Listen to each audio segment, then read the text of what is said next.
What's going on? No, no, no, no, no, no, no, no, no!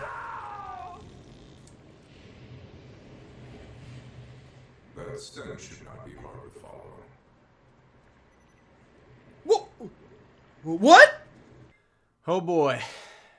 This is going to be a fun one. Ladies and gentlemen, my name is Frank Garcia, and today we're going to be talking about my first impressions after playing Borderlands 3 these last 2 days on stream with you guys, and really just what I liked, what I didn't like, and overall what my thoughts are after playing one of my most anticipated games of all time. Let's get talking. And for those of you wondering how long I've been playing the game for and how much experience I have with it already, I played about 6 hours on stream on Thursday and also over 12 hours on stream on Friday. That was a fun one. Oh my god, 1 goddamn minute! We did it, boys, ladies, weighties, and gentlemen across the world. I want you to know I love you. And that I'm the best in the game. But yeah, guys, without further ado, let's talk about the newest installment in one of my favorite franchises of all time and see if it lives up to its predecessors. Let's get going.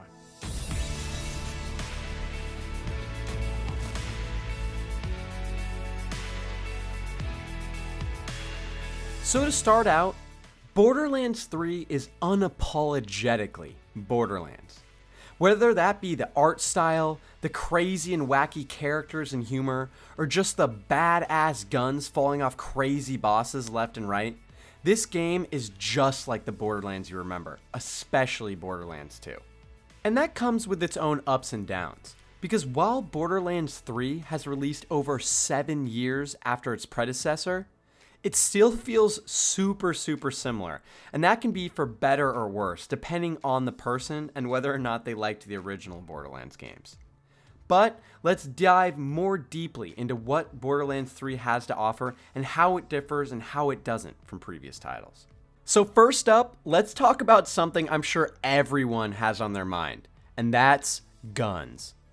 Guns have always been a staple of the Borderlands series, and it's no different in Borderlands 3. With over 1 billion guns this time around, there is no shortage of new, interesting, and mechanically intense weaponry that you can pick up in Borderlands 3. And every different gun you're picking up from one another feels different in at least one different way, whether that be element types, the look of the gun, how it reloads, or whether or not it just talks back to you. And as in previous Borderlands titles, the gun manufacturers are returning, which means different types of guns are going to have staples that you can rely on, whether that be throwing your gun and having it do something, never having to reload, or switching between different firing modes. Borderlands 3 hits that loot grinding itch just like Diablo and the previous Borderlands titles, and here it's just slightly more refined.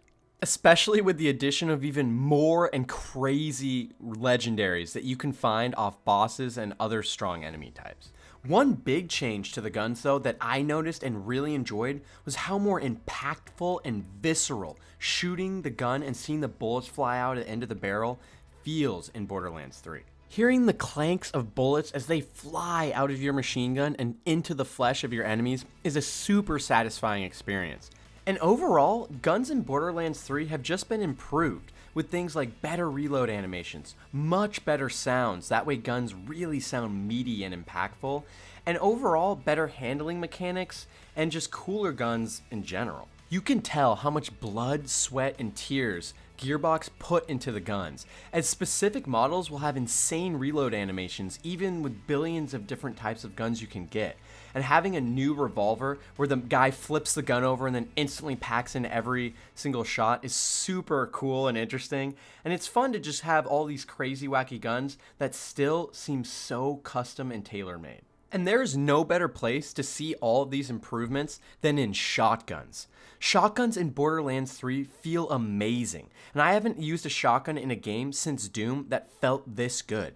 Running up with a Jacobs shotgun to a small enemy and pulling the trigger is quite the experience, as many times enemies will ragdoll out and fly into the air and over cliffs, or just explode on impact. And the feel that you get pulling that trigger on a shotgun specifically is amazing, and I highly recommend that kind of build for anyone who wants to jump into Borderlands for the first time. Speaking of enemy types though, another thing that I think is quite improved in Borderlands 3 is just the varied types of enemies and encounters you will run into.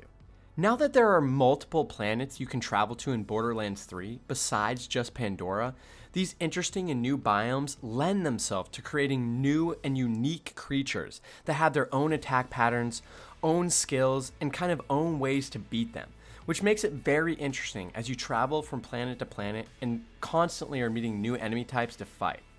And on top of this, movement in Borderlands 3 is now much improved. You can easily vault over multiple different buildings and objects as you are running, and just sliding across the battlefield and shotgunning someone in the face is extremely fun and awesome to do. In fact, I think the encounters that have most been improved from Borderlands 2 are actually boss fights. I remember in Borderlands 2, most boss fights really just came down to shooting lead into the enemy for a couple minutes until it was over.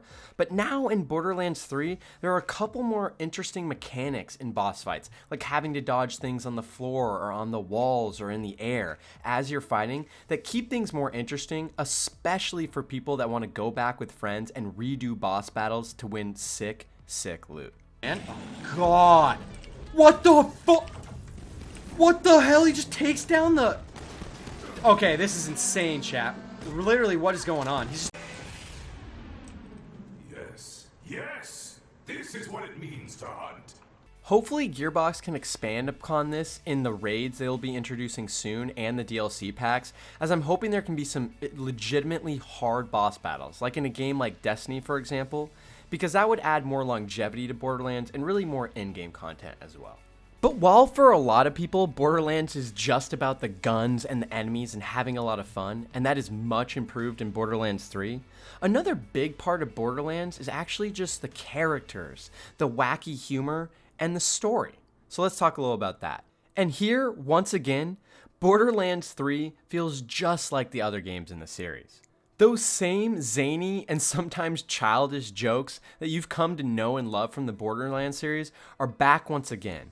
And while there are some cringe moments here and there is a lot of humor that, for at least me specifically, when it didn't hit, was at least chuckle-worthy. And overall, it's a fun experience that if you just kind of let your mind go free and don't worry about it too much or take it too seriously, the humor in Borderlands 3 and just the wacky, zany characters around it are kind of enjoyable and fun to be around, especially in a group. This is especially noticeable in side quests, as most of the side quests in Borderlands 3 are actually really interesting, and not only what you do mechanically and where you go, but the story and the characters make it funny along the way and always kind of brighten up your day even when crazy things are happening, like bandits shooting everyone they see on sight.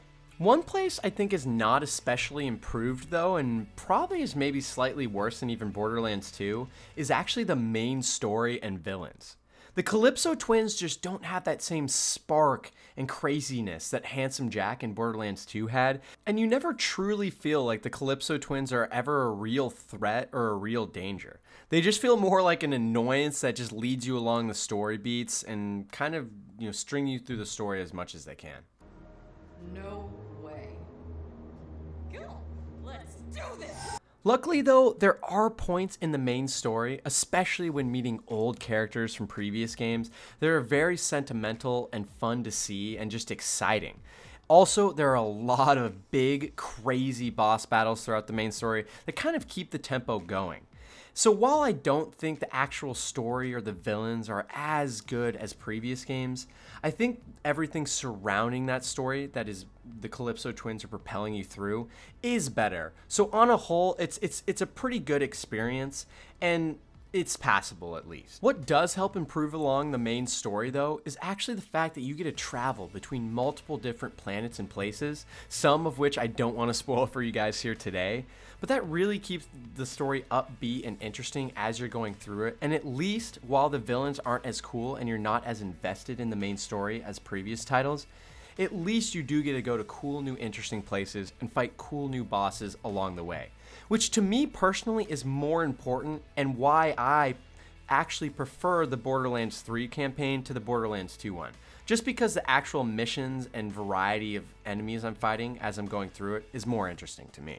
On top of this, Borderlands 3 does have a returning cast of very crazy and kooky characters that are fun to be around. And it's awesome to be going through the main quest, meeting all these old characters you knew before, and they're just as lovable as they were the first time around.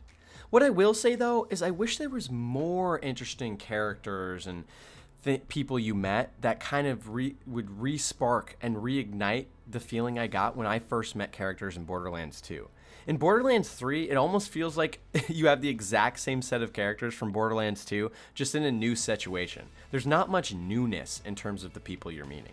In fact, the most newness you get out of characters is actually the 4 new playable characters in Borderlands 3. But luckily, all of these characters are actually very interesting and unique, and I enjoyed playing each of the characters that I did on stream. The action skills this time around are really interesting, and each character has something that makes him so special. For example, Flak at all times has a pet that follows him around and destroys enemies in his wake. Or Zane can actually have 2 different action skills at once, while Moze can summon a giant mech that she can get into and wreak havoc on the battlefield. Each character is very unique and special in its own way, and out of the 3 characters that I got to try, I loved playing all of them for specific reasons, and I'm looking forward to going back and beating the game with each of them, as they all make the game very different with their skill set, especially depending on what class you spec into, which can vary widely between each of these characters. On top of this, I felt as if all of the characters and their classes were viable or had a meaning in each engagement. And I could see multiple people spending hours trying to just figure out the best builds for each character. And at the end of the day, no matter what you do with any character or any class, you're going to be having a lot of fun and have some really interesting things to do. But there is one sore spot of Borderlands 3 that we have to talk about, and that's performance. On PC, I have a 2080 Ti graphics card and a 3900X CPU, and I am still only able to barely play on medium settings while streaming, and only barely play on high settings when I'm not streaming. Ultra, that's just out of the picture. And while Borderlands 3 is a good looking game, it's not that good looking. And with games like Gears 5 coming out recently that are so well optimized on PC and console and are able to hit ultra settings at high frame rates, it's kind of sad to see Borderlands 3, even on the lower settings, barely chug through. And don't even get me started about consoles. There's lots of reports that consoles, even like the PS4 Pro, can barely hit 30 frames per second on frame rate mode, and when you go into more high quality settings, it'll chug to 25 frames per second. This is, in my opinion, unacceptable for a game coming out in 2019 from such a big studio like Gearbox, and they've got to sort this out with patches. So then, what are my overall thoughts on Borderlands 3 then? I think while Borderlands 3 isn't very performant and there needs to be patches that come out soon, and while the story and villains aren't maybe as interesting as they were in the previous game, I think the package as a whole is a huge improvement. And the things I cared most about in Borderlands, like shooting and enemies and just playing with friends and having fun, are all much improved. And it's because of this that I can say with firm conviction that I have loved my time with Borderlands 3. I played for over 12 hours straight on Friday, and there wasn't one moment in any of those hours that I wasn't having an amazing, awesome time. And I think that's one of the highest praises I can really give to the game. As at the end of the day, while it does have its problems, and there are things that could be fixed and improved, and I hope the series can kind of venture into new places as it progresses forward, I think what Gearbox did with Borderlands 3 is exactly what the fans wanted, and being able to go back into the experiences I loved when I was so much younger and still have so much fun is exactly what I was looking for. Borderlands 3, I think, just lived up to the hype. And there's a lot of ways it can get better, and I hope it does with DLCs and future releases. But for now, Borderlands 3 is an amazing game, And if you guys are able to play it and the patches do come out and you can get past the more mediocre story this time around, I think it's a great adventure and an especially fun time with friends. But yeah, guys, those are my first impressions on Borderlands 3. And I hope you guys are really enjoying the game as much as I am. And even for all of its faults, it's still just as much Borderlands as I remember, and I love it for that. But yeah, guys, let me know what you thought about my first impressions of Borderlands 3, and let me know how you guys are liking the game so far. And if you guys liked the video, definitely leave a like and subscribe. It helps me out a ton. Or go check me out on my Twitch channel. That way you guys can watch me play Borderlands 3 live or other games I play as well. But yeah, guys, thank you so much, and I'll see you next Sunday.